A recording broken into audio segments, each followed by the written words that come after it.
Émilie Valentin, bonjour, bienvenue sur notre chaîne qui s'appelle Castelet, qui s'intéresse à celles et ceux qui font vivre les arts de la marionnette. Est-ce que tu pourrais commencer peut-être par te présenter assez brièvement?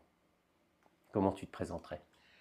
Comment je me présenterais? J'ai deux noms. Je suis née Michel Guigues, et puis je me suis mariée, je me suis appelée Valentin, et puis j'ai changé de prénom pour ne pas avoir le même prénom qu'un beau-frère qui était un grand céramiste. Je me suis appelée Émilie, donc entre Michel Guigues et Émilie Valentin, et pourtant il ne me semble pas que j'ai de troubles de personnalité, je me sens bien toujours la même personne, et je suis née en 1940 avec un pied presque dans le 19e siècle, par la fréquentation de gens de cette génération qui étaient nés avant 1900, en fait. Et puis, donc, il y a une part de moi qui est dans le passé, et puis il y a une part de moi qui est dans le présent, voire même le futur, puisque actuellement, je suis préoccupée par le futur de mon passé. Eh oui, il y a un très bel entretien, j'invite ceux qui nous écoutent à écouter, qu'avait fait Lina, et donc on mettra en lien en dessous pour ceux qui veulent découvrir. Il y a déjà 2 heures et demie, un très bel Oui, entretien. si, s'il résiste. Oui, bah, s'ils résistent, s'ils écoutent nos entretiens, c'est qu'ils peuvent résister Bon. à 2 heures de temps, a priori. Du coup, on a beaucoup écouté cet entretien et on va parler un peu du public.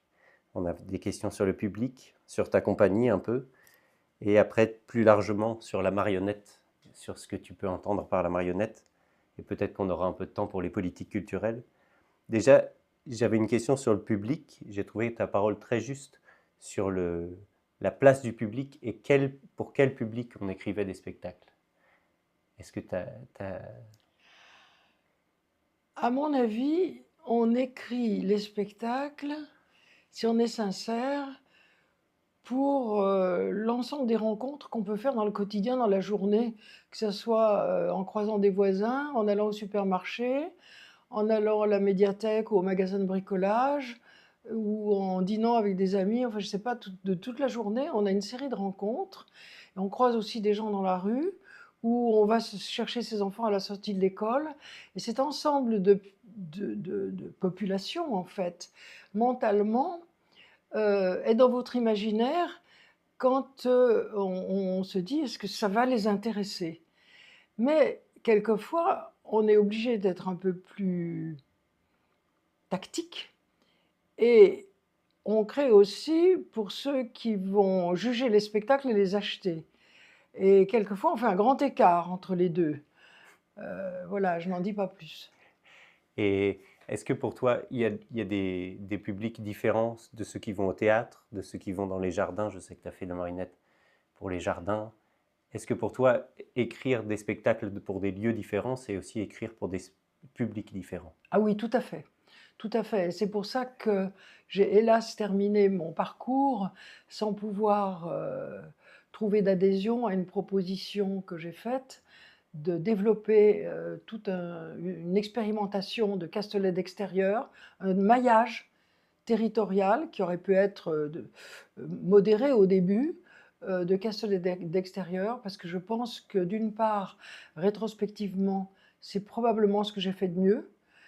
Ça a été confronté à des publics internationaux, ça a été confronté en Inde, au Pakistan, à des publics orientaux, ça a été confronté en Amérique latine, ça a été confronté dans des pays européens et en France, et c'est vraiment le type de spectacle qui, à mon avis, est le plus adéquat pour la marionnette, pour faire des piqûres de rappel culturel sur la littérature, pour faire un tas de choses. Et cette proposition n'a été acceptée ni par la profession. Théma, à qui je l'ai proposé un jour dans une réunion à Charleville, ça n'a intéressé personne. Au ministère, où j'ai eu un rendez-vous très important grâce à l'ancien directeur de la Villette, Bernard Latarjet, j'ai eu un rendez-vous chez une personne très compétente, qui s'occupait de la marionnette, des arts de la rue et de tout ça. Et vraiment, quand je suis rentrée dans bureau, j'ai vu d'emblée qu'elle me regardait comme quelqu'un de parfaitement ringard, à lui proposer de réactualiser le théâtre de marionnettes de jardin public et d'extérieur. Donc c'est un mouvement que je n'ai pas pu lancer, alors que ce que je pense, mes Castellets de jardin ont été joués vraiment dans beaucoup d'endroits, avec beaucoup de succès, et je pense que du point de vue du théâtre, c'est parmi ce qu'on a fait de mieux. Et c'était ce qu'on faisait de plus difficile aussi, de plus pénible, de plus fatigant. Alors, est-ce que la profession n'a pas relevé le gant? Parce que justement, je me souviens d'ailleurs de marionnettistes me posant la question en disant: mais vous tenez les bras en l'air comme ça pendant 1 heure? Ben oui, on tient les bras en l'air pendant 1 heure, effectivement. Quelquefois, on les baisse un peu, on se débrouille pour que le personnage soit assis à la bande, mais on trouve quelques astuces quelquefois pour éviter la tendinite. Mais est-ce que c'est ça qui a fait peur à la profession? Il faut aussi beaucoup de virtuosité parce que pour attraper les objets et qu'ils ne tombent pas, ça demande un peu d'adresse et d'entraînement.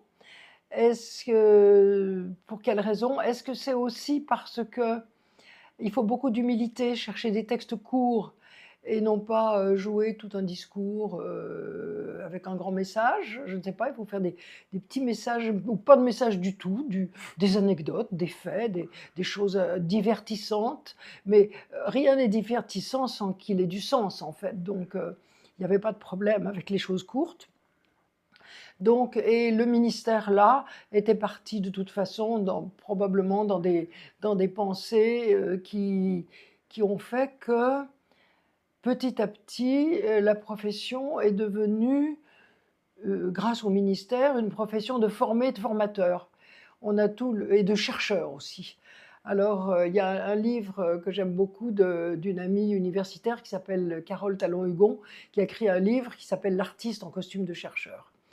Et elle analyse et elle démonte toute cette veine de thématique qui fait que l'artiste doit s'intéresser à des sujets scientifiques ou pseudo-scientifiques, si on admet que certaines sciences humaines soient très scientifiques.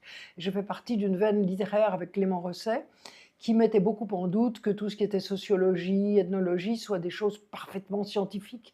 Il y a une part d'humain et d'aléatoire, enfin comment dire, de non maîtrisable dans ces sujets d'études qui n'en font pas forcément des sciences exactes. Donc j'ai un doute là-dessus, mais ça c'est autre chose. Mais l'artiste se prétendant un chercheur, je pense que les artistes ont fait des essais, mais dire qu'on fait des recherches, il ne faut pas exagérer. Est-ce que tu parlais de la marionnette, toi tu as vécu le changement de la politique publique où la marionnette n'était pas du tout considérée à un moment donné où elle a commencé à être considérée? C'est-à-dire que ça faisait partie du théâtre plus généralement et petit à petit il y a peut-être une On scission a eu qui s'est beaucoup faite. d'espoir. On a eu beaucoup d'espoir. Dans les années 70, quand j'ai commencé 75-80, on a vraiment eu beaucoup d'espoir que la marionnette arrive à maturité et soit considérée à part entière. C'était une revendication d'ailleurs du Centre national des marionnettes. Hein, avant Théma, il y a eu le Centre national de la marionnette, qui était une association où on se cooptait, c'est-à-dire qu'on n'acceptait pas tout le monde, il fallait qu'on soit d'accord pour recevoir un tel et un tel sur une complicité d'exigences justement de préoccupations. Et surtout, c'était aussi une association qui favorisait quand même le théâtre pour adultes. Il y a eu beaucoup de théâtre pour adultes à ce moment-là pour sortir la marionnette de la consanguinité avec la pédagogie.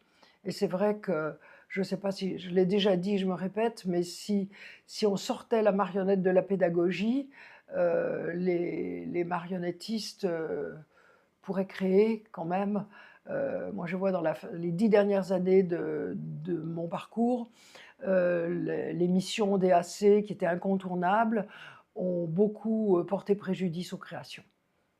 L'émission des actions culturelles. Les actions culturelles Oui, c'est ça. obligatoires. D'ailleurs, on le sait aussi qu'en plus, il y a eu, à partir d'une certaine époque, des années 2000-2010, on n'a pas vendu de spectacles si on ne pouvait pas les présenter pour jeune public. Donc on s'auto-censurait quand même là-dessus en se disant qu'est-ce qu'on fait, quel texte on prend, pour qui on crée. C'était alors quelquefois on résistait, et c'est vrai que la résistance à ne pas faire de jeune public, on le payait cher parce qu'on jouait beaucoup moins. C'est-à-dire que par rapport au spectacle jeune public ou tout public qui à la rigueur pouvait être joué en série, un spectacle pour adultes, il est joué au compte-gouttes 2 ou 3 fois par mois, et encore, si on est content, si on joue 2 ou 3 fois par mois. Donc c'est un spectacle qu'on remet sans cesse en répétition si on veut le maintenir au niveau, et c'est un effort économique important si on est dans une économie Et professionnelle. ça a changé au fur et à mesure du temps, c'est ça? Il y a eu une bascule Eh bien, petit à petit. il a fallu que tous les spectacles soient accessibles au moins à des collégiens, par exemple. Mais est-ce qu'avant c'était différent? Alors, moi, j'ai eu de la chance parce que quand j'ai commencé en 1975, avec Nathalie Rock, on s'était juré qu'on ne ferait jamais de spectacle pour enfants. Et du coup, on a monté de la mythologie, ça ne m'empêchait pas de monter des contes ou des sujets qui pouvaient concerner les enfants, mais on ne se préoccupait pas d'avoir un langage enfantin ou enfin à la portée des maternelles, par exemple. Et on tenait le langage littéraire des textes qu'on avait choisis ou des sujets qu'on avait choisis. Et jusqu'à mon arrivée au Teil, pendant 30 ans, s'il y avait des enfants dans la salle, tant mieux. Et à mon avis, ça suivait. Mais ça limitait quand même le choix de certains directeurs de théâtre et alors pourtant on a débuté beaucoup avec les MJC, les partis communistes, les conseils de parents d'élèves, les amicales laïques, le terrain associatif. Et il y a des gens qui le comprenaient très bien, et il y a toute une partie aussi des éducateurs qui ont toujours pensé qu'il fallait maintenir le vocabulaire et le français à un niveau adulte et non pas l'affaiblir, enfin le simplifier. Donc ça a marché très bien. Et puis il est vrai que quand nous sommes arrivés au Teil et que ça a été la période des EAC, la période des projets où on montait un spectacle, mais on le montait éventuellement avec une participation amateur ou avec une partie qui était partagée avec un établissement scolaire, ce qui est un travail intéressant. Mais c'est un travail qui automatiquement réduit le niveau de langage, c'est évident. Oui, parce que toi, tu viens de la langue. Peut-être que tu peux nous parler un petit peu de ta compagnie. Ça m'intéressait un peu d'avoir un déroulé un peu factuel, c'est-à-dire le nombre d'employés que vous étiez au début, même si au début vous étiez bien employé. Jusqu'à combien d'employés vous êtes arrivés, un peu les tâches différentes, s'il y avait des constructeurs, des manipulateurs, voilà. Aussi la partie Dans administrative. l'ensemble, dans son grand moment de succès et de tournée, la compagnie a eu une administratrice et souvent un temps partiel associé pour la communication. Ou un plein temps, quelquefois. Le plein temps était souvent en mission et ça a souvent été raté. La mission de communication n'a pas souvent été très positive, en fait. C'est nous les artistes, qui étions les meilleurs ambassadeurs de notre travail, souvent. Bon. Après, on avait un chef d'atelier, ça c'est important. J'ai toujours eu des gens compétents à l'atelier pour assurer le suivi des moulages, des constructions. Il y avait toujours fidélisé, alors en intermittence, mais fidélisé 1 ou 2 techniciens au moment des marionnettes en glace, qui ont quand même tourné pendant 4-5 ans. Il y avait 2 ou 3 régisseurs pour assurer la glace. C'était un luxe, hein, vraiment, c'était un luxe. Et on avait en intermittence toujours 4 ou 5 comédiens toujours, et moi la direction qui n'ait jamais pu être intermittente, qui était la directrice. Voilà, souvent les postes fixes attendaient un peu avant d'être payés quelquefois quand il fallait vraiment que la fin du mois sonne, le glas sonne pour l'intermittence. Voilà. que vous êtes allé jusqu'à 10 personnes. À une dizaine de personnes, sans compter les compositeurs, mais qui étaient forcément des missions, des rencontres selon les spectacles. Quelquefois, des scénographes, comme mon fils Nicolas, qui venait de sortir de la rue Blanche, enfin de l'ENSAT, ou d'autres scénographes, des éclairagistes. On a eu souvent des gens qui s'additionnaient à la création selon leur motivation aussi. Il y a des gens qui sont venus nous dire on aimerait bien travailler avec vous sur tel sujet ou tel sujet, et ça c'était bien. Voilà. Et au niveau hiérarchique, et toi, tu t'es vécu comme un chef ou alors est-ce qu'il y avait plutôt une idée collective? Comment Je ça se me suis passait au vécue sein de comme la un chef, mais en étant très mal à l'aise d'être le chef. J'étais un petit peu comme la metteuse en scène dans le dernier film d'Agnès Jaoui qui s'excuse tout le temps. À vrai dire, en plus, j'avais besoin de l'avis des autres, parce que je pense qu'en mise en scène et en matière artistique, on peut pas imposer quelque chose. Il faut avoir l'adhésion des collaborateurs. C'est pas possible de leur dire tu feras ci comme ça. Même un comédien qui interprète, il n'est pas question de le bousculer. Il faut l'inviter à essayer ce qu'on a envie d'entendre, par exemple. Autrement, et en Russie, par exemple, quand j'ai fait 3 mises en scène en Russie, c'était très intéressant parce que les comédiens étaient habitués à être dirigés d'une façon souvent un peu brutalement ou un peu autoritairement. Et comme je les faisais participer à mes interrogations, à la recherche, ils étaient mal à l'aise. Ils me demandaient un rendez-vous à la cafétéria pour me dire oui, mais mon personnage alors, qu'est-ce que je dois faire? Je les mettais dans l'incertitude parce que je n'étais pas assez directive. Je pense qu'effectivement, si j'ai un remords, c'est de ne pas avoir été assez directive. Quelquefois d'ailleurs, je sais que j'ai fait des erreurs parce que je n'ai pas voulu froisser quelqu'un qui me suggérait quelque chose, qu'on l'a adopté et que c'était, comment dire, et que c'était pas le bon plan. Est-ce que tu peux nous parler un peu du rôle, de ton rôle à toi? Parce que je sais que tu as eu beaucoup de casquettes Oui, différentes au moi sein de la compagnie. déjà, quand on est à la construction et à la fabrication, on travaille tout le temps. Et il faut s'arrêter à l'heure de la répétition en étant bien fatigué, parce qu'on a déjà fait l'atelier avant pour que tout soit prêt pour les répétitions. Les marionnettes déjà en construction, en squelette, pas encore costumées, mais il faut qu'on voit les manipulations, comment ça va se passer. Il faut que tout soit prêt. Et ça, c'était très dur. Et puis, quelquefois, j'ai commis quelques textes aussi. C'est pas ce que j'ai fait toujours de mieux. Mais après, j'ai fait des adaptations et des rencontres de textes. Oui, et avec Jean Sclavis, heureusement, quand Jean Sclavis est rentré dans la compagnie, on était 2 à lire. Parce qu'il faut, pour trouver des textes montables et intéressants en marionnette, il faut lire beaucoup.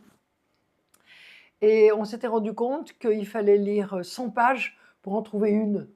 Je me souviens, on avait à peu près calculé ça en faisant une statistique dans nos bibliothèques. Voilà. Et combien de temps tu travaillais par semaine? Est-ce que tu aurais une idée de temps? Non, aucune. Je travaillais 12 heures par jour. Je travaillais le samedi et le dimanche. Comme il fallait être prêt comme il fallait être prêt le lundi pour les répétitions quand on était en période de création, ou surtout pour l'arrivée des gens à l'atelier ou du constructeur à l'atelier, je faisais comme. Mais j'avais vu mon père faire ça. Il était menuisier ébéniste.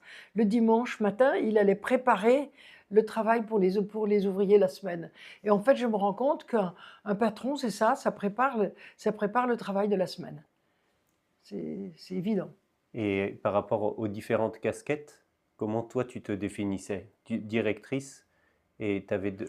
Mais on est très. C'était quoi tes différentes casquettes? Est-ce que tu considérais que le rôle de directrice, c'était tout ça? Ou est-ce que pour toi, il y avait différents endroits où tu intervenais? Je comprends pas ta question. Comment tu voyais ton métier? Ton métier, c'était directrice ou c'était constructrice à un moment, interprète, directrice? Est-ce que tu sectionnais dans ta Mais tête ou quand c'était j'étais à un rôle l'atelier pour général? construire, je pensais aussi au courrier. Comment dire, c'était une espèce de bouillie générale qui faisait qu'au moment d'arriver en répétition, j'étais très peu concentrée. Et qu'en fait, en tant qu'interprète, là, ça a été très dur pour moi parce que je n'étais jamais assez concentrée et que je ne faisais pas de yoga. Le yoga, ça m'énerve. J'arrivais en répétition en venant de l'atelier, en étant passé par le bureau, avoir répondu au téléphone, me faire du souci si un comédien n'arrivait pas. Je veux dire que comme je pense beaucoup de metteurs en scène, j'avais en répétition, et même en tant qu'interprète, pas assez concentré, c'est évident. Alors heureusement, les autres comédiens l'étaient, pour moi. Oui, parce que Je n'ai jamais, même pour jouer, quand on jouait à Avignon dans le In, je ne savais pas mon texte. Je ne savais pas assez mon texte, parce qu'on fait l'expérience en marionnette, que ça ne suffit pas d'avoir l'impression de savoir son texte, mais dès qu'on est en train de jouer, on ne sait plus où on en est dans le texte. Il faut avoir le texte en automatisme complet. Et encore en automatisme, il faut s'arrêter de temps en temps pour savoir où on en est dans l'automatisme. Donc, il y a une maîtrise du texte à avoir. Et là, j'ai beaucoup pêché, j'ai beaucoup mis dans l'embarras mes partenaires, parce que j'arrivais pas, quelquefois, j'arrivais pas à tout faire. et comment tu te qualifierais comme marionnettiste? Est-ce que tu t'acceptes ce mot de Ah oui, marionnettiste tout à fait, tout à fait. Et pour toi, c'est quoi du coup les qualités du marionnettiste que tu avais toi? Mais c'est la plus... Quand j'étais petite, je savais pas. J'aurais aimé être coiffeuse, j'aurais aimé être couturière, j'aurais aimé faire du chant, j'aurais aimé être menuisier comme mon père, j'aurais aimé... Bon, donc la marionnette, c'est bien, on ne renonce à rien, on peut tout faire. Donc cette pluridisciplinarité m'allait bien. Mais en fait, on peut peut-être dire que le revers de la médaille, c'est d'être médiocre en tout. Puisque alors, ça a été la grande bataille d'Alain Recoin, par exemple, de dire qu'il fallait que les compagnies de marionnettistes se spécialisent. C'est-à-dire qu'il fallait qu'il y ait un constructeur, un scénographe et se professionnalisent. Dans un sens, c'est vrai. Mais en même temps, quand je suis arrivée à la Comédie Française et que j'ai fait des croquis de costumes où j'avais suivi des cours de couture et je savais comment on monte des emmanchures ou comment on coupe des costumes baroques, par exemple, ils étaient très contents. Parce que même si mes croquis étaient un peu pâteaux, pour les exécuter, merveilleusement d'ailleurs, hein, en les sublimant, mais au moins je savais faire. De même qu'au rayon perruque, je savais faire aussi. Il y a un tas de choses comme ça qui font que quand même, pour être marionnettiste, c'est pratique. J'ai appris aussi la sculpture tout à fait bien avec Robert Bordenave, Marie-Antoine à Lyon, et savoir bien sculpter comme il faut, pas savoir modeler. Je ne parle pas de patouiller dans la glaise, je parle de savoir sculpter, savoir où on en est dans une sculpture, placer une forme de base et des choses comme ça, c'est extrêmement important. Donc, grâce à ça, ce savoir-faire, quand j'ai abordé les équipes très professionnelles des grandes maisons, des opéras nationaux comme Lyon ou Bastille, enfin, quand on doit faire un dépôt de maquette, par exemple, à la Comédie Française ou dans un opéra, pour parler au service, faire le dépôt de maquette, savoir techniquement de quoi on parle. J'avais une lacune en éclairage, en électricité, c'est évident, mais en même temps, pour la marionnette, j'avais un super collaborateur, Gilles Drouard et Gilles Richard, de super collaborateurs. J'avais aussi une idée des éclairages en marionnette par rapport au manipulateur qu'il y a derrière, hein, puisque je suis d'une génération où le manipulateur était discret. Eh bien, ça a été professionnellement très important d'avoir ces compétences. Alors on peut parler un peu de la Je ne marionnette. sais pas si j'ai répondu à ta question ou si j'ai dévié en cours de route. Non, C'est ça. c'est C'est ça. Alors, il y a une chose aussi, pourquoi je ne me suis pas sentie tout à fait un patron, c'est parce que à partir d'une certaine date, on a quitté le statut associatif, où du coup j'étais la directrice d'un bureau administrativement, pour devenir une SCOP. Et là, la SCOP, c'est une organisation horizontale, et dans un sens, c'est beaucoup plus agréable, parce que là, le consensus est légitime. Et le consensus fait foi pour avancer. Vous étiez combien du coup dans la SCOP? Ben, on était au moins, beaucoup de salariés faisaient partie de la SCOP, enfin on était au moins 6 ou 7 quand même. Oui, on a été 7. Après, petit à petit, il y en a qui sont partis ailleurs, donc qui ont quitté la SCOP. Mais jusqu'à la fin, on était 5. Mais tu as commis un film, non, sur l'association Loi 1901? Oui, alors c'est le précédent. J'ai fait une satire sur l'association du 1901, parce que justement, le problème du bureau, à la fois, il y a des gens très gentils qui vous prêtent leur nom, mais qui souvent sont des garants vis-à-vis des élus, vis-à-vis de l'administration, vis-à-vis de la société. Mais en même temps, c'est extrêmement lourd parce que ils sont pas tous les jours dans les problèmes, ils sont pas ils sont pas dans le métier. Et il faut leur expliquer. Et ils nous accordent du temps. Donc, à la fois, on leur est reconnaissant, puis quelquefois, il y en a qui se prennent au jeu. Et il y en a qui, d'un seul coup, la présidence leur monte à la tête. Donc, il faut les gérer, ceux-là aussi. Et de ce fait, d'un seul coup, il y a un risque de prise de pouvoir sur l'artiste. Et en France, quand on sait qu'il n'y a plus une action artistique qui ne se monte sans qu'il y ait une association, pas derrière, mais devant ou au-dessus, je ne suis pas du tout sûre que la loi de 1901 soit toujours une expression démocratique. J'ai remis ça en question dans le précédent, où il fallait pas le film sur les vieux archéologues qui cherchent le passage d'Hannibal. C'est une satire de l'association où l'association ne doit pas créer de précédent parce que sinon elle évoluerait. Si elle évolue, elle a des chances d'atteindre ses buts.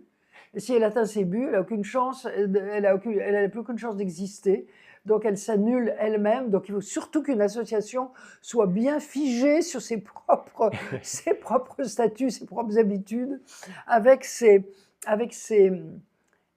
coachs, avec ses têtes dominantes. Il y a toujours dans une association des têtes dominantes qui sortent. Est-ce que tu peux nous parler un peu de la marionnette comme instrument? Et peut-être, déjà, je sais qu'il y a une très grande exigence, et là on en voit quelques-unes, mais tu as beaucoup de marionnettes à ton actif. Est-ce que pour toi, tu peux nous dire ce que c'est qu'une marionnette? Est-ce qu'il y a différentes C'est un formes? instrument. C'est un instrument, c'est un outil qui, je pense, enfin, pour moi, je pense que me représente mieux que moi-même, parce qu'on est très prisonnier de soi-même, alors que la marionnette, on est qui on veut, hein, vraiment. Je pense que les femmes sont inférieures aux hommes en tant que marionnettistes, souvent, parce qu'à cause de la voix, parce que j'ai plusieurs fois dû jouer des rôles d'hommes, et Dieu sait que c'est difficile, et pas forcément... Enfin, c'est difficile, c'est pas forcément ce qu'on fait de mieux. Alors que souvent, les hommes jouant des rôles de femmes, c'est une chose absolument exquise, ou très très amusante. Et là, ils ont vraiment un avantage sur nous, mais c'est peut-être le seul, parce que du point de vue du biceps et de la tendinite des épaules, on y arrive très bien aussi. Voilà, pour la marionnette à gaine. Pour le reste, non. Et puis surtout, en plus, on sait coudre et on apprend très facilement à se servir des perceuses, alors que les hommes hésitent à se servir de la machine à coudre. Oui, c'est ça, si la marionnette est... Mais vrai. est-ce que, je veux dire, d'un point de vue plus philosophique, pour toi, Ah, la du point de vue marionnette? philosophique, j'ai plus d'idées, plutôt de grandes, j'ai plus d'idées, de grandes idées là-dessus. Je pense que c'est un instrument qui doit être un bon instrument, bien foutu, qui doit pas en dire trop pour laisser l'interprétation complétée, pour laisser le jeu, mais je suis de plus en plus ferme contre la marionnette neutre.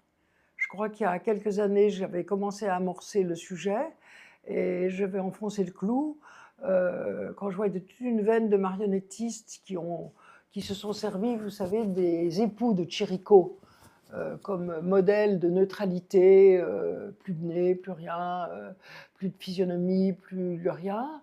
Et à l'épreuve de l'expérience en stage, quand vous mettez des comédiens qui s'initient à la marionnette devant des marionnettes neutres, ben ça va bien pour gérer le problème des hauteurs dans l'espace, les premières approches techniques, mais au bout d'un moment, on n'en tire rien.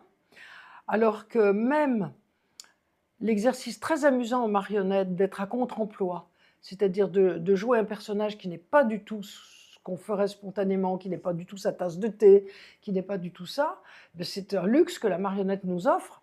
Et si on a une marionnette neutre, comment savoir? On peut pas s'appuyer sur une physionomie pour être à contre-emploi. Donc, c'est une fausse bonne idée. Mais le média marionnette, il est plein de fausses bonnes idées comme ça, parce que on a vécu dans une telle humilité que on s'est jeté souvent sur plein de nouveautés et de bonnes idées pour s'apercevoir au bout d'un moment que c'est des fausses bonnes idées, que ce sont des toquades. C'est Émilie Flacher m'a écrit un jour qu'au fond, elle avait constamment, et pourtant elle était en pleine, à Bourg-en-Bresse, elle était en plein succès, mais elle avait sans arrêt un sentiment d'humilité. On est le marionnettiste. C'est vrai, vous arrivez sur un plateau de théâtre. Alors, j'ai plus ça du tout, par exemple, au bout d'un moment, dans des grandes productions, avec Minkowski, par exemple, on était les marionnettistes, on était vraiment choyés, on a eu de la chance à des endroits, à la Comédie Française, c'était partagé. Il y a eu des moments avec les cintriers ou les accessoiristes, c'était difficile, puis il y a d'autres, à certains comédiens, c'était difficile, puis il y a d'autres moments, avec d'autres personnes, ça passait très bien. C'est drôle, il y a « Ah, la marionnette, c'est merveilleux !» Alors, il y a une espèce d'aura de la marionnette magique, comme ça, complètement abstraite d'ailleurs, les gens ne savent pas vraiment pourquoi c'est merveilleux. Et puis, il y a des gens qui ne savent même pas que ça existe. Alors ça, c'est le plus dur, en fait, c'est de s'apercevoir qu'actuellement, les marionnettistes, entre eux, Théma, tout ça, ont l'impression que la marionnette est dans son avènement artistique, mais pas du tout. Il y a tellement de gens qui ignorent la marionnette. Et finalement, le plus dur, c'est comme les anarchistes ou les mouvements politiques qui ne sont même pas combattus tellement ils sont insignifiants.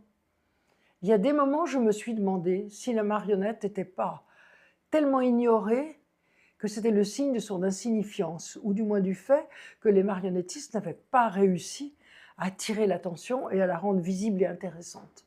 C'est quand même une question de fond que je me suis posée il n'y a pas longtemps. C'est quand je vais aux sorties de résidence, je me pose beaucoup ces questions.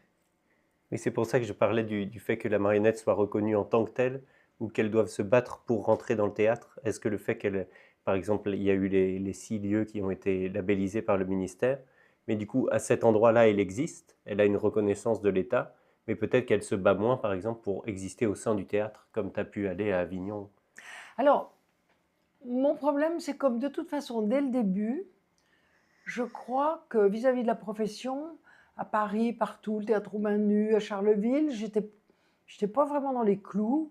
Puis j'étais figurative, je faisais du costume, j'avais envie de jouer des histoires ou des textes. Enfin, je sais pas, j'ai l'impression que j'étais pas dans les clous de ce qui se faisait dans le nord de la France, du moins. Et est-ce que le fait que tu sois une femme, ça a joué, d'après toi? Non, pas du tout. J'ai jamais eu l'impression de ça.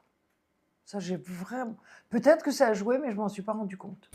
J'ai jamais eu l'impression, au contraire, j'ai l'impression que c'était plutôt un sujet d'étonnement quand les gens venaient à l'atelier, voyaient comment on fabriquait avec Nathalie Rock, comment on existe, comment on jouait, comment on chargeait le camion.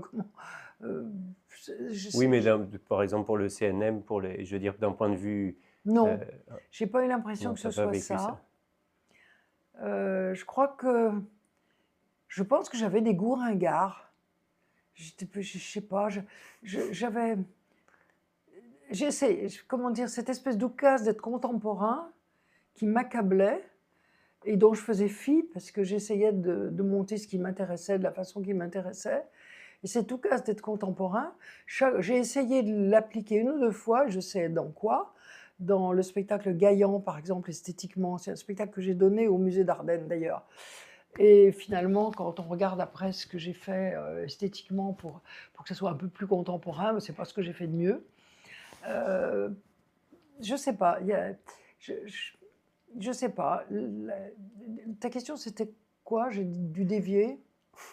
Non, c'était je parlais de la marionnette et du théâtre, de comment sur le théâtre parce que tu es quand même rentré dans des lieux de théâtre importants. Oui, parce que j'ai toujours défendu des dossiers sur un sujet littéraire, sur un contenu littéraire. Et parce que j'ai eu la chance de faire des rencontres de directeurs de théâtre quand même qui étaient touchés par les sujets que j'avais envie de traiter. Et ça a nettement commencé quand j'ai commencé à monter Maeterlinck, que personne ne montait. Voilà, parce que dès le début, je me suis dit que la marionnette était faite pour des curiosités littéraires, c'est-à-dire pour des auteurs qu'on n'a pas l'habitude de voir, pour faire des piqûres de rappel culturel, des choses comme ça. Après, j'ai changé d'avis dans mon parcours parce que je me suis aperçue qu'il y avait un tel déficit de connaissances et de bases culturelles que jouer Scapin ou jouer le Cid ou jouer des grands classiques, c'était pas inutile et en toute humilité, c'est ce qu'il fallait faire. Donc là aussi, j'étais pas dans le courant non plus du contemporain. Vous voyez ce que je veux dire? C'était en pensant au public. Le public, cette espèce d'oukase d'être contemporain, le public, il était en plein dans les images dominantes, Walt Disney et compagnie, quand j'ai commencé. Et c'était bien ce qui était le plus navrant, parce que quand on voit, par exemple, les libertés prises par Walt Disney vis-à-vis des contes ou vis-à-vis des choses comme ça, on est un peu affligé parce que, à tout point de vue, il massacre quand même un peu les choses, à vrai dire. Et je sais pas. Mais qu'est-ce qui n'était pas contemporain alors? Parce que c'est quand même les marionnettes que tu as fait. Le Cid, c'était quand même Les assez marionnettes du contemporain. Maeterlinck ne sont pas du tout contemporaines. On a eu du plaisir à faire du costume. Moi, j'adorais faire du costume. C'est quoi cette idée de costume? Alors, je Eh pense ben, que je comprends pas c'est bien. de choucrouter, c'est d'aimer mettre du tissu, mettre des bijoux, mettre de la fourrure, c'est faire quelque chose de riche, faire quelque chose qu'on n'a plus de tous les jours. Et en même temps, Et l'esthétique, c'était plutôt à l'épuration, c'est ça? et en même temps, quelquefois, j'étais partagée entre les deux. Parce que pour des raisons esthétiques, par exemple, j'aimais beaucoup la monochromie. Quand on a fait le Cid en marionnette en glace, nos costumes étaient en bleu nuit, le décor était en bleu nuit, la glace se détachait sur du bleu nuit, il n'y avait pas d'autre couleur. Il y a des gens qui disaient d'ailleurs « Ah, vous devriez mettre de la couleur dans la glace ». Mais non, c'était pas Fantasio, c'était la glace et puis du bleu nuit. Bon, il y avait les deux, mais dans le costume aussi, j'aimais assez quand même qu'il y ait un sens dans les couleurs, un sens dans les choses. Et ça, c'était ringard d'aimer le costume, d'aimer le figuratif. Je me souviens, un directeur d'une grande école de comédiens, on lui demande « Mais pourquoi vous ne mettez pas Guignol au programme à Lyon ?» Et il a répondu la plus grosse énormité que j'ai entendue. Ah, on mettrait bien Guignol au programme, mais il faudrait qu'il soit plus abstrait. Donc, rendre Guignol abstrait, voilà exactement le genre de snobisme qui me faisait baisser les bras, et qui me mettait en colère. Et tu faisais quand même partie du CNM. Et est-ce qu'à un moment donné, quand Théma est arrivé, quel est ton rapport avec les associations de secteur comme ça?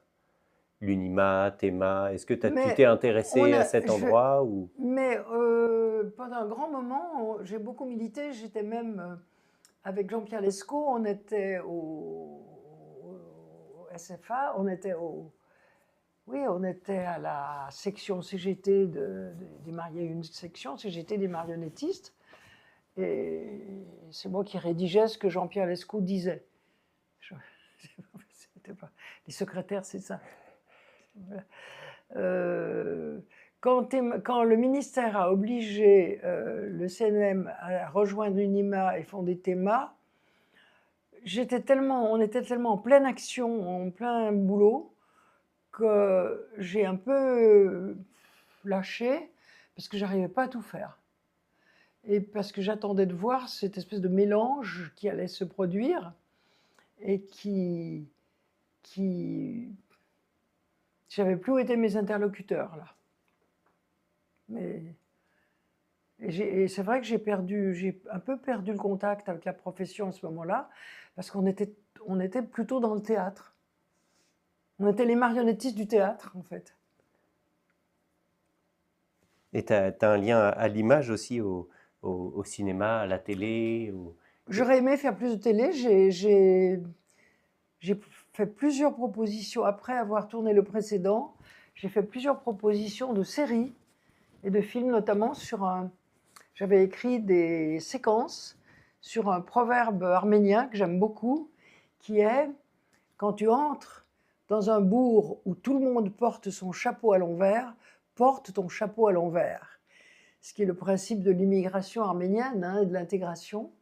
Et j'avais écrit toute une série de séquences. Qu'est-ce qui arrive quand on porte son chapeau à l'envers comme tout le monde, quand on refuse de porter son chapeau à l'envers, etc., etc.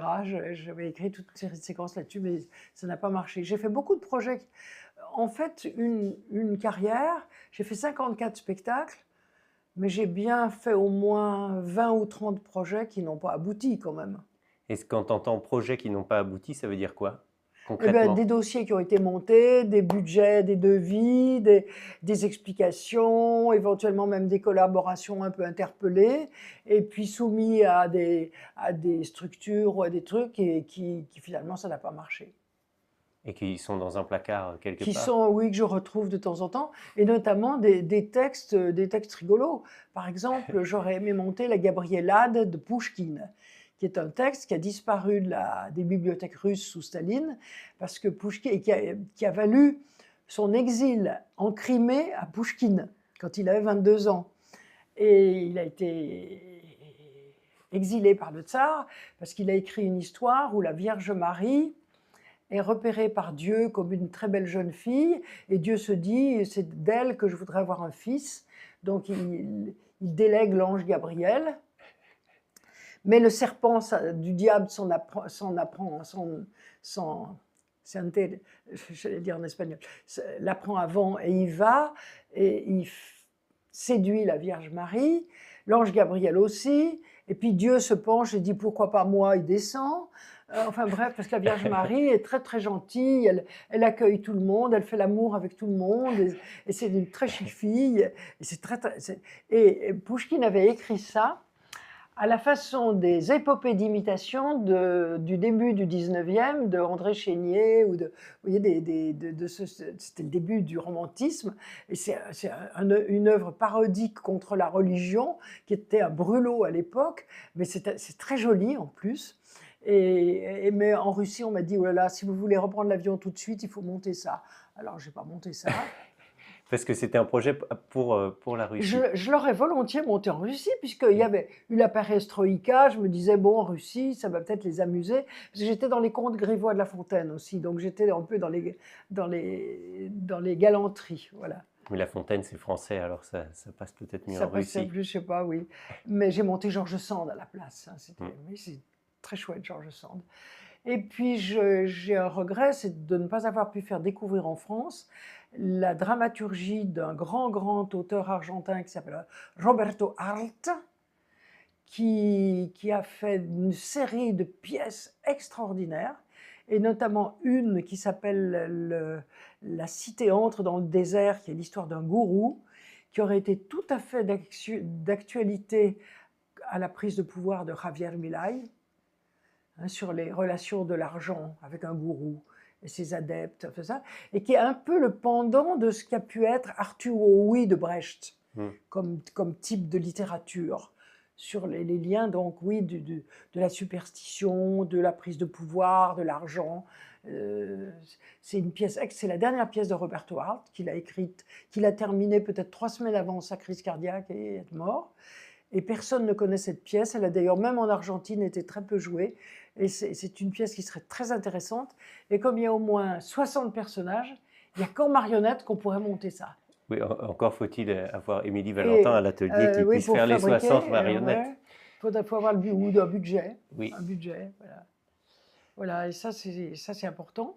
Mais heureusement, récemment, j'ai lancé cette année un concours d'écriture dans un petit village à 30 km d'ici.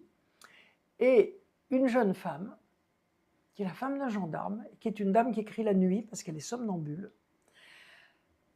elle est tombée amoureuse de mes marionnettes, parce que j'avais mis les marionnettes comme support de concours d'écriture. J'en avais mis une 30aine. Et elle a écrit des petits textes qui sont des bijoux, qui sont très contemporains, sur des marionnettes qui étaient même par exemple, elle a écrit des marionnettes qui étaient pour Philémon et Baucis de Hyde, 3 jeunes filles pieuses. Mais ces jeunes filles pieuses, elle leur a écrit un texte où elles vont se confesser. Et quand elles arrivent dans l'église, on se confesse par Internet et par l'IA. Son texte est tellement drôle que je ne sais pas, elle a écrit des textes pour des balayeurs qui sont là-bas, qui sont des balayeurs qui nettoient les canalisations d'Internet quand il y a trop de trucs qui traînent dedans. Elle a écrit des choses d'une invention extraordinaire et c'est contemporain dans le bon sens du terme parce que c'est drôle, c'est satirique, c'est fin, c'est pas trop long, c'est profond et c'est léger. Donc il y a très longtemps, il y a bien 54 ans que je n'avais pas trouvé des textes contemporains aussi brillants que ça. Et pour l'instant, ils sont un petit peu... Alors, là où ma modestie en souffre, parce qu'elle elle a appelé ça des valentinades, puisque c'est écrit sur mes marionnettes. Et il faut que je trouve à qui les faire, où les porter pour les faire éditer. Et pour l'instant, je les garde avec son accord, mais elle peut les donner, elle, si elle veut, c'est elle des propriétaires. Je lui ai dit, elle les a déposés à la SACD, et je ne voudrais pas que ces textes montent dans n'importe quelle main.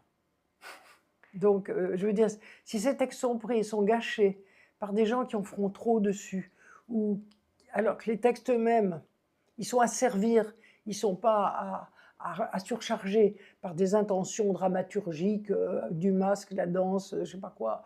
Vous voyez ce que je veux dire? Ils sont à servir finement. Donc, pour l'instant, on va voir. On va essayer de les faire éditer. Est-ce que tu peux nous parler un peu de dramaturgie? Qu'est-ce que c'est pour toi la dramaturgie? J'ai mis beaucoup de temps à comprendre ce qu'était ce mot. Alain Le Recoin l'employait tout le temps. Qu'est-ce que c'est que la dramaturgie? Puis finalement, à force de voir des spectacles où il n'y en avait pas, par son absence, j'ai fini par comprendre ce qui manquait.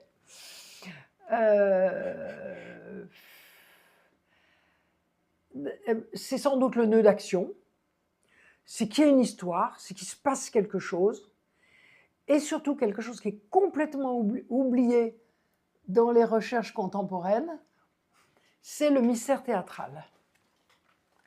Le mystère théâtral, c'est la façon d'amener le spectateur, dès le début, à se dire « qu'est-ce qui va se passer ?» Et ça, par exemple, quand je vois...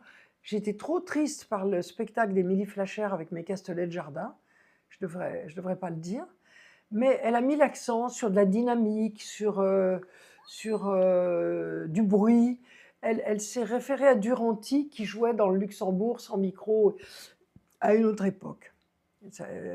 Celle qui a écrit les textes pour elle, elle a voulu se baser sur la mythologie punk, sur je ne sais pas quoi. Et cet exemple-là, pour moi, de demi-succès, parce qu'ils ont beaucoup tourné, c'est Mes Castellets Rouges, réutilisés par Émilie Flacher, mais je me rends compte que le péché, ça a été d'évacuer le mystère théâtral. C'est-à-dire que dès le début, on veut faire rire, avant d'intéresser à la situation,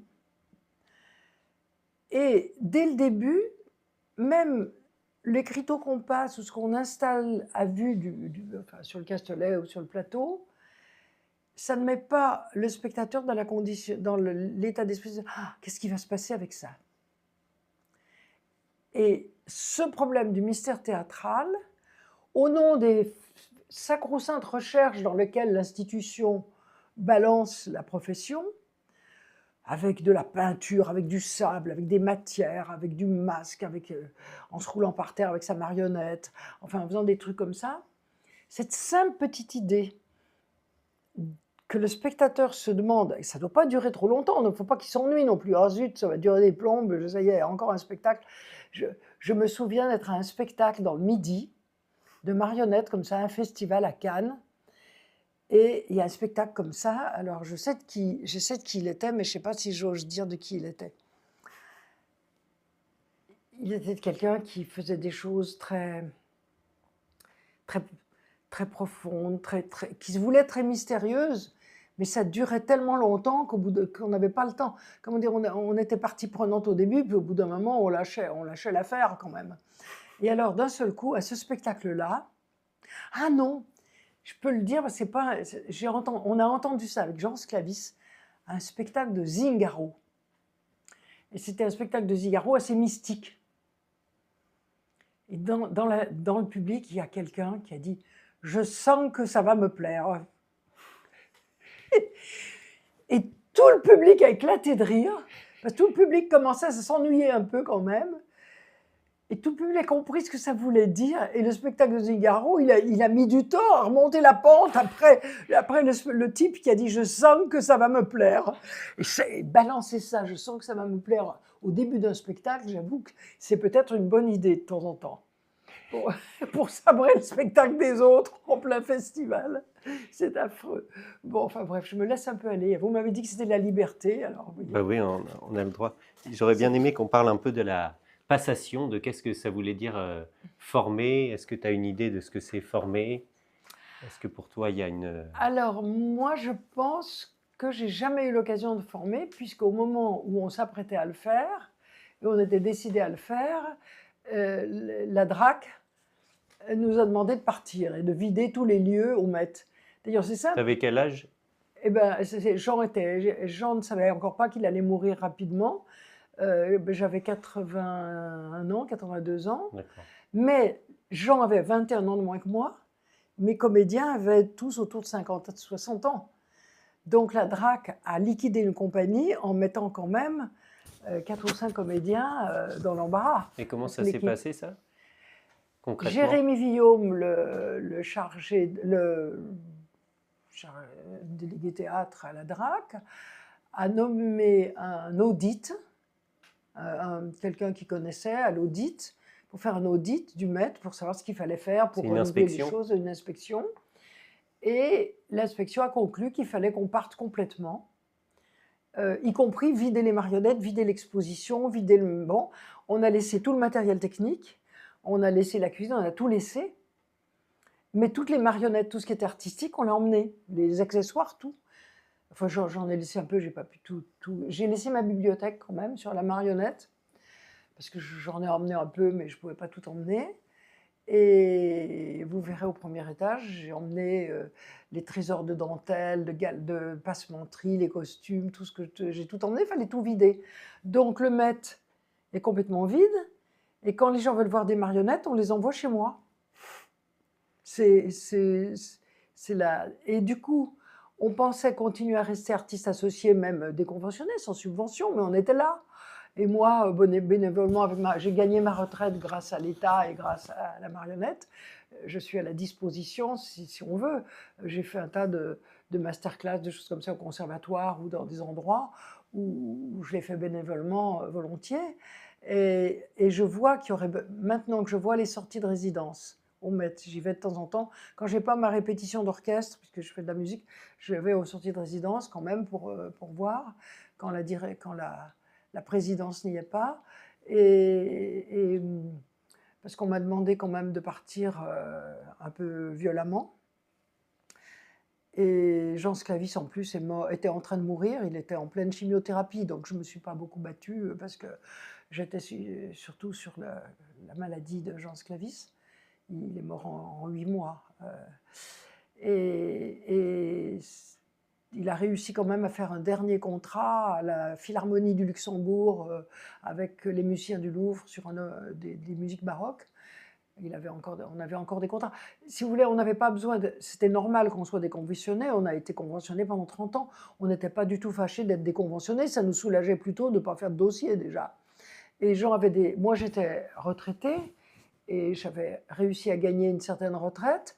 Et Jean avait encore beaucoup de contrats, mais il y avait des créations qui tournaient avec les comédiens. Jean tournait avec Claire Harrison, le Hamlet, qui est la dernière chose qu'on ait joué, le 3e spectacle qu'on a joué à Charleville. Un Hamlet à 2. Et donc, il a fallu déjà faire une vente aux enchères pour dégraisser un peu les marionnettes qu'il y avait. Et puis, il reste tout ce qui est là. Et puis, j'ai donné 2 spectacles à Gadagne, 2 spectacles au musée d'Ardenne, un spectacle à Milan, chez Cola Figli, Mhm. Le Vigron de Pourfendu, hein, de Italo Calvino, ça tombe bien. Je viens de donner les marionnettes de Hamlet et des personnages faits sur un agronome qui s'appelait Olivier de Serres, qui a été un grand agronome français, au Palais des Évêques ici. Et puis je continue à ne pas savoir exactement quoi faire, puisque en fait, l'État m'a soutenu 30 ans pour créer des choses, et ces choses-là maintenant ne l'intéressent absolument plus. Si bien que je me demande si finalement, comme j'ai un jour fait la connaissance de Pierre Bellemare, je ne vais pas m'adresser à Stéphane Bern, parce que puisqu'il y a des châteaux, des lieux, pourquoi pas, je vais essayer de faire cette démarche. Je vais voir. Et puis je pars à la maison Jean Villard dans quelques jours. Voilà. Et du coup, pour la formation, tu n'as jamais donné Eh bien, pour la de formation formation, pour en revenir à la quand je formation? vois rien que l'autre jour à Gadagne, quand je vois que par exemple, le travail du Castelet, quand on est sur un grand Castelet, je ne parle pas du petit Castelet comme à l'italienne, hein, où de toute façon vous êtes à l'A3, vous n'avez pas le choix, mais même vous avez le choix, et je voyais très bien que ta façon d'utiliser l'espace était très géométrisée. Mais là, je vois des gens qui se servent du Castelet en oubliant complètement que si on veut que les gens aient des repères scénographiques de qui rentre de quel côté, qui sort de quel côté, si un personnage rentre d'un côté, il faut que ça reste son côté. Il faut que ça soit très inspiré aussi par toutes les règles de la danse et du théâtre baroque, qui reste une façon de géométriser l'espace qui est nécessaire pour que les choses soient construites, pour que l'univers soit reconstitué et qu'il soit crédible. Donc il y a des choses dans transmission que maintenant, dès que je vois, je me rends compte. Je vois ce que je pourrais dire à des gens. Et le pire, c'est quand je vois les gens patauger dans leur écriture au plateau. Alors ça, des gens qui n'ont pas préparé leur coup, qui entrent en répétition. Je trouve d'abord c'est un gaspillage d'argent d'être en résidence et à patauger dans son sujet. J'en ai vu plusieurs cette année au Met. Hein. Patauger dans son sujet. Comme j'ai fait des mises en scène d'opéra, je sais qu'il faut arriver en sachant que le chanteur, il sort à un côté, il va faire tel, il va pouvoir regarder, même s'il manipule une marionnette, il va pouvoir regarder le chef d'orchestre, etc. Il faut savoir où on en est. Et je trouve quand même que c'est prendre la situation à la légère, de ne pas être plus près que ça quand on entre en répétition. Enfin, enfin, après, il y a des choses qui changent, on le sait. Hein. Il y a déjà tellement de choses qui changent en cours de route, on le sait. Si déjà on n'est pas préparé au départ, ça pinaille hein, quand même. Moi, je viens de voir des gens entrer en répétition, sachant pas comment leur spectacle finit, ce qu'ils veulent dire. Mais est-ce que c'est pas la forme qui est demandée, c'est-à-dire de faire un projet et que tous les temps de travail soient rémunérés dans les dossiers prévisionnels et que... Est-ce que d'après toi, il n'y a pas quelque chose de structurel qui est... Il y a tu as raison, c'est sûrement, ça fait partie des erreurs de l'institution vis-à-vis de notre profession. Notre profession a tellement de choses à cadrer entre la construction. Si on change d'avis, à la Comédie Française, j'étais en co-mise en scène avec Éric Rupf. Et j'avais préparé, par exemple, des assistants d'un barbier qui tenaient des accessoires, un miroir, un plat à barbe, etc., dans un certain sens. Donc les mains solidifiées pour tenir le plat à barbe, c'était taille humaine, hein, donc c'était gros, c'était lourd. Éric Rupf décide de changer le côté. J'ai passé une semaine chez les accessoires jusqu'à minuit. La sécurité de la Comédie Française attendait que je sois partie pour éteindre. Ça m'a fait changer, tout déconstruire, tout reconstruire, parce qu'on avait changé un côté. Donc, moi, je veux bien, mais là Éric Rupf, c'était une fois, il ne savait pas, il ne se rendait pas compte de ce que ça allait impliquer. Mais les gens qui écrivent au plateau, c'est ça, ils pinaillent, je les vois patouiller à ce point, c'est pas possible. Donc pour toi, dans la construction d'un spectacle, il y a un temps d'écriture préalable avant d'arriver au plateau avec déjà une matière qu'on va travailler au plateau. Pour toi, c'est... Oui, ou alors ça peut être par étapes, mais quand même, enfin, moi je trouve, de toute façon, je trouve qu'étirer une création sur 3 ans, moi quand j'étais dans le désir de création, j'aurais pas supporté d'étaler ma création sur 3 ans. J'ai dû le faire pour un spectacle, Le Vicomte pourfendu justement, qui en plus était un faux bon sujet. Il y a des faux bons sujets en marionnette, hein. C'était un sujet trop cinématographique, il fallait pas exagérer. Eh bien, étaler la création, parce qu'on n'avait pas... Italo Calvino est mort au moment où Paul Fournel faisait l'adaptation et nous demandait les droits. Donc, on a été suspendu pendant 6 mois. Alors, on a monté entre-temps un autre spectacle pour pas gâcher, parce qu'on avait des subventions, on avait des sous, on avait tout, et on ne pouvait pas faire le spectacle. Je ne sais pas si vous voyez la situation. Et parce que Surtout que les héritiers de Calvino, c'est pas facile. Parce que la veuve d'Italo Calvino était conseillée par un agent américain qui lui a conseillé de bloquer les droits pour les faire monter. Et heureusement, grâce à Paul Fournel, on n'a rien eu à payer. Mais on est resté bloqué 6 mois. Alors, nos subventions de l'année couraient. Les subventions, pour une fois, on avait 8 coproducteurs, c'était merveilleux. Malraux, tout ça, on avait plein de gens. Et on ne pouvait pas monter le spectacle, on n'avait pas les droits. Je ne sais pas si vous voyez la situation, c'était horrible. Voilà. Oui, du coup, pour en revenir, il y a un travail préalable au plateau pour toi Moi, qui je est crois qu'un nécessaire. metteur en scène sérieux fait un travail. Alors, l'avantage d'avoir beaucoup de marionnettes et d'avoir déjà fait des essais, c'est que si tu as des marionnettes d'essai, même si tu as déjà un texte, si tu sais où tu vas, pour les proportions, pour tout ça, tu peux faire des répétitions d'essai, c'est évident. Mais tu as quelque chose en main. Je vois des gens qui arrivent faire un travail au plateau, ils ont 2 chaises. Enfin, j'exagère un peu, mais c'est presque ça. C'est la marionnette contemporaine, la chaise. C'est pas... Mais je l'ai vu. Quelle heure est-il? Il y a encore... C'est qu'on peut déborder de Oui, c'est ça, on a encore 10 minutes. Oui. Est-ce que tu as quelque chose à dire que tu aimerais dire par rapport à la marionnette, ou des gens qui t'écouteraient dans 100 ans, à qui tu as envie d'adresser un message, ou voilà, tu as un espace de liberté? Moi, je crois, à un moment donné, je m'étais dit que la marionnette était l'avenir du théâtre, parce que je pensais effectivement, pour répondre un peu tard à une de tes questions, à un moment donné, on avait l'impression que le théâtre tournait en rond tellement il avait tout essayé, tout dit, qu'il avait la vidéo, qu'il avait tout ça, mais je vois que les gens s'en lassent pas. Et que la marionnette viendrait au secours de la métaphore théâtrale plus facilement que ça. C'est pas si sûr. Cela dit, le projet que j'aurais voulu qu'on expérimente sur des équipes de marionnettistes fixes, salariés, qui ne soient plus dans l'intermittence, ce qui changeait aussi l'économie, qui arrêtait, parce que l'intermittence a beaucoup d'avantages, elle nous a sauvés, on ne peut pas cracher dans la soupe, mais en même temps, elle a des effets pervers. Et si on avait mis sur le territoire national, expérimentalement, au moins 3 équipes de marionnettistes Système fixes, un peu soviétique. Peut-être, mais sans les occasions. Ils sont heureux, les marionnettistes. Moi qui ai travaillé beaucoup ils peuvent en Russie. emprunter, ils peuvent acheter une voiture ils à essayent crédit. des choses. Oui. Non, mais sans ça... Non, mais ils ont un salaire tous les Oui, mois. Ça aurait été des gens salariés. C'était pas plus cher d'ailleurs pour les tutelles que de les mettre à l'intermittence, hein. Et au moins pour la retraite et les assurances maladie. Moi, j'ai eu un intermittent qui est toujours en maladie grave et tout, avec des problèmes d'implants, contre la douleur, des trucs affreux.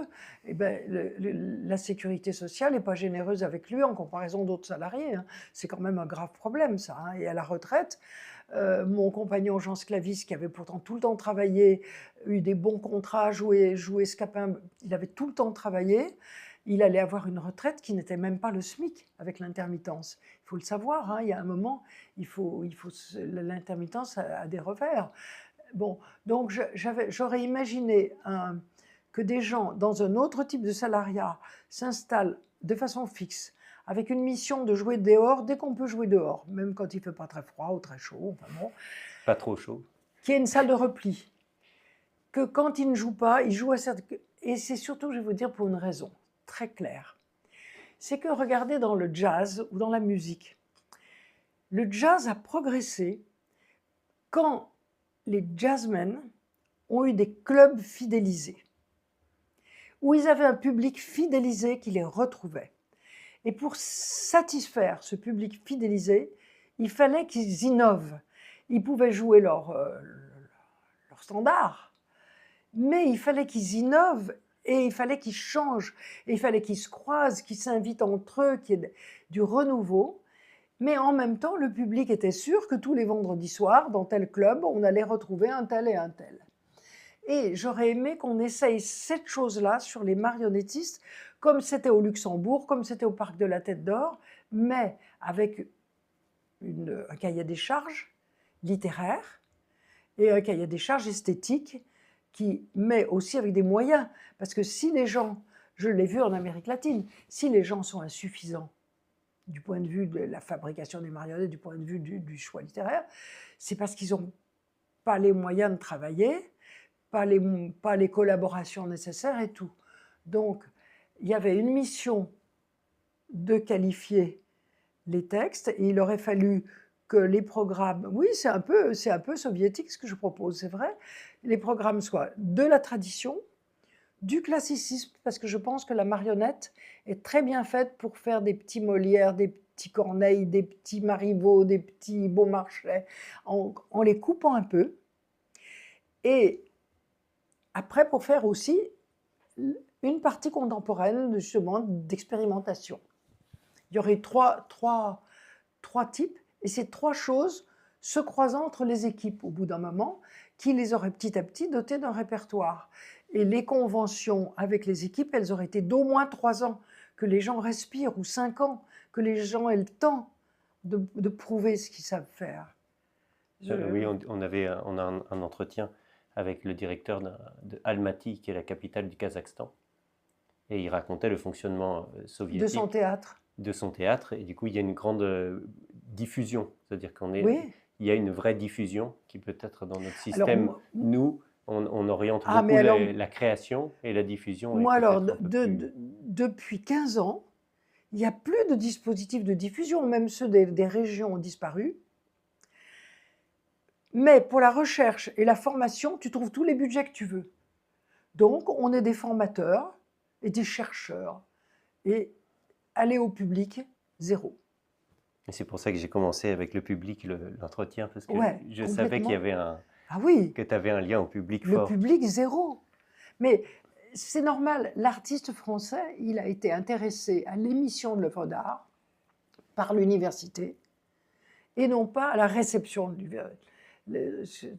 Or, moi, je regarde la télé, je regarde France Info, LFI, CNews, pour savoir ce que les gens... Alors, qu'est-ce que je voudrais dire? Je voudrais dire que, est-ce que les marionnettistes pourraient être les seuls à ne pas déformer la langue française en redoublant le sujet par un pronom personnel?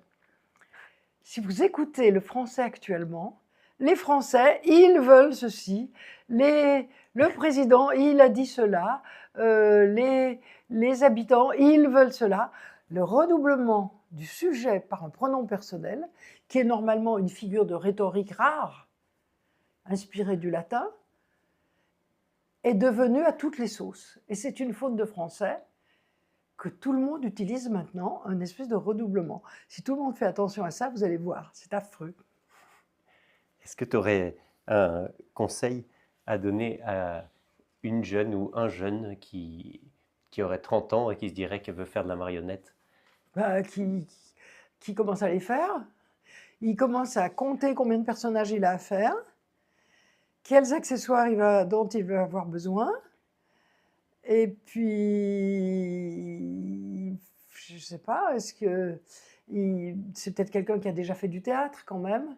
Il va prendre des cours de théâtre pour avoir de la diction.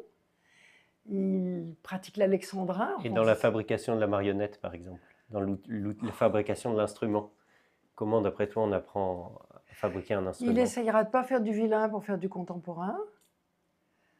Je sais pas, un conseil, il y en a tellement.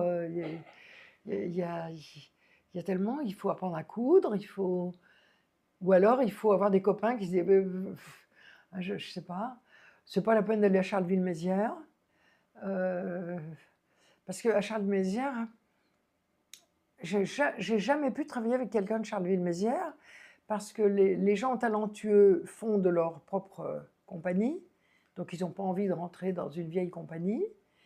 Et les gens pas talentueux, ils ont pris des snobismes et des ambitions qui font qu'ils sont ingérables.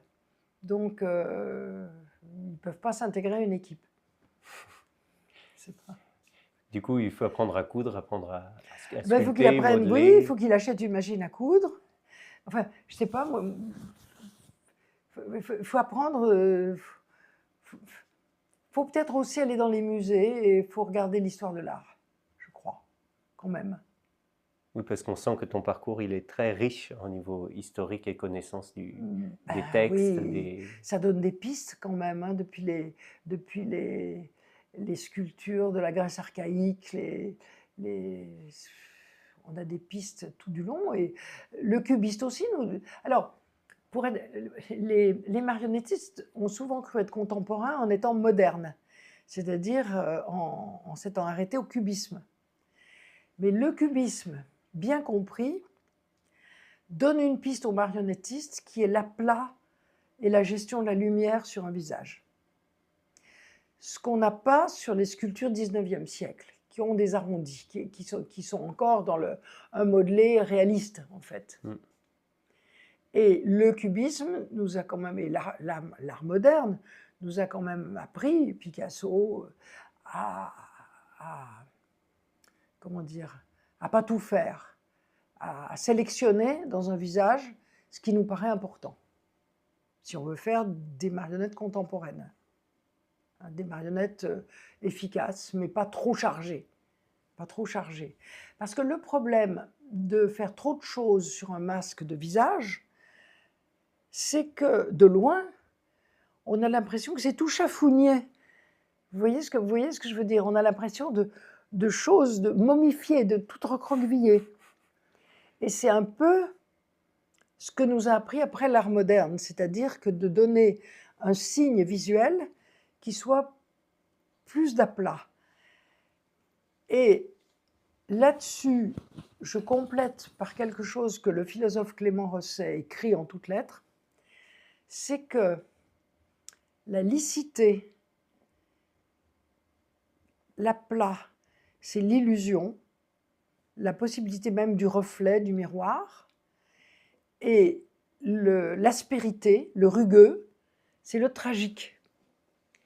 Et effectivement, je pense à vos marionnettes d'ailleurs, de loin, rouges et avec beaucoup de relief, elles ont presque une rugosité, même si de près vous les avez bien, je ne sais pas, mais de loin, on en voit une masse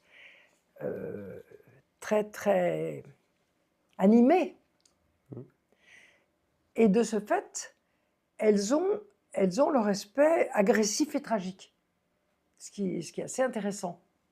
Comme ça. Mais elles n'ont pas de lecture, elles ont moins de lecture. Elles ont une lecture pour bouger, elles n'ont pas une lecture pour être immobiles. Pour être immobiles, elles sont moins lisibles. Alors quand elles bougent, cette espèce d'animation de l'espace est renforcée par le mouvement réciproquement. Vous voyez ce que je veux dire? Il y a une rencontre sur les deux. Voilà. Je ne sais pas si je réponds à vos questions. J'aime bien la rugosité et le lisse, je trouve que c'est très... C'est fondamental dans l'appréhension de l'esthétique, et c'est ce qu'on trouve dans un grand maître de ça, ce qui est qu'on voit au musée d'Orsay, les caricatures de Daumier. Les caricatures de Daumier, j'ai un livre là-dessus. À la glaise, il a parfaitement géré l'alternance des passages lisses et des rugosités d'une tête de personnage. Et ça, c'est un grand modèle avant le cubisme pour les marionnettistes. Daumier. Daumier. Ben on va finir sur Daumier, moi, à part que si tu as quelque chose à ajouter. Si vous me poussez, je peux en dire non. C'est pour ça que je suis quand même dans un peu... Je trouve dommage que l'institution, que le ministère ne m'ait pas demandé plus de choses pour transmettre. Parce que quand même, au bout de beaucoup d'expériences, j'ai quand même fait 54 créations et de l'enseignement. Et puis regarder les autres, et j'avais des choses à transmettre pour que cette profession, elle ne s'enfonce pas dans ses modes et dans ses erreurs en ce moment. Parce que je pense que le ministère a commis beaucoup d'erreurs vis-à-vis de cette profession depuis 10-15 ans, et notamment en encourageant là où la marionnette était déjà beaucoup trop, c'est la pédagogie et les missions culturelles. Faut absolument alors, c'est bien qu'on soit inspiré par la société, par ses malheurs, par les hauts faits, mais en même temps, c'est devenu une espèce de bien-pensance qui, du point de vue intellectuel, est un ramollissement. Et on avait réussi la laïcité, de se débarrasser de la bien-pensance des curés. On essaye de se débarrasser de celle des mollahs. Et voilà que les artistes nous font la leçon. Hein, pour être bien-pensants, les spectacles sur les... Bon, et ça, c'est plus possible, ça. Voilà. Très bien. Bah, tu es toujours là. Si jamais ils changent d'avis, ils ont le droit de Moi, changer je d'avis. rêve. Il y a un spectacle. Et de venir Il y a un spectacle jeune public tout public que j'aurais aimé monter aussi. C'est d'un Italien qui s'appelle Straparola, qui a écrit Les Nuits facétieuses, qui sont un peu comme le Décaméron, comme les contes grivois de La Fontaine. Et il y a une histoire qui s'appelle La Poupée qui mord, où il n'y a aucune leçon, aucun message sociétal, rien. Il n'y a que des faits et des rencontres et des coïncidences. C'est un récit. Et trouver un récit où il n'y a pas de leçon à donner, ça m'aurait vraiment fait plaisir. Voilà. Et ben, Émilie Valentin, merci beaucoup de ce temps passé. Voilà, bon, à bientôt.